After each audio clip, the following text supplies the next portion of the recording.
your Joplin High School football Eagles. This looks like an ordinary high school football game, until you look a little bit closer. More than 10,000 people packed Jung Stadium, a stadium built for only 4,500. This is awesome. I mean, this is why we brought in the extra bleachers. We knew it was going to be a packed night. You know, the first home game's always a big deal anyway, but with all the things that happened this past spring, we knew this one was going to be even more special. Having some kids that lost their high school, lost their homes, maybe lost some family or friends, that they did not lose their football season, I think is, makes them appreciate it more.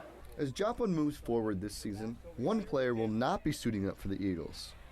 You don't know how much you miss it until it's gone. Quentin Anderson lost both of his parents in the tornado, along with sustaining major injuries himself.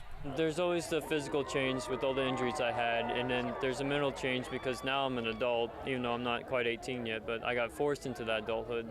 But, I mean, at least I was raised to, be able to take this on. I was raised to be independent. Players honored Anderson by putting his number on the back of their helmets.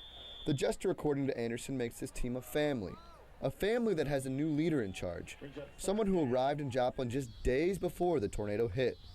I wasn't looking to leave. I was at a very happy place in a good situation at Winsfield Holt, and so wasn't looking for it, but Joplin was just one of those jobs that I thought was the right time, right fit.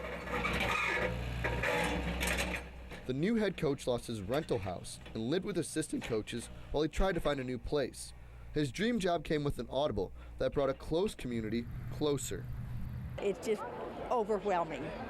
It's just something that you don't ever really expect to happen, but it has. I'm an old man, and these things like this, they kind of excite me even. See, I'm 94 years old. This community, this team, this family cheered as one for the first time since May 22nd.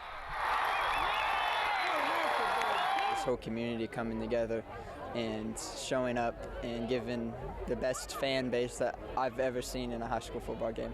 How much our community cares about our football team, and it wasn't, just football. It was, symbolic for, how Joplin's recovering, everything. It's progressing forward. We're doing great, So on this night, in this moment, Joplin became one. One big team fighting together. Todd Tumminia, KMU8 Sports, Joplin.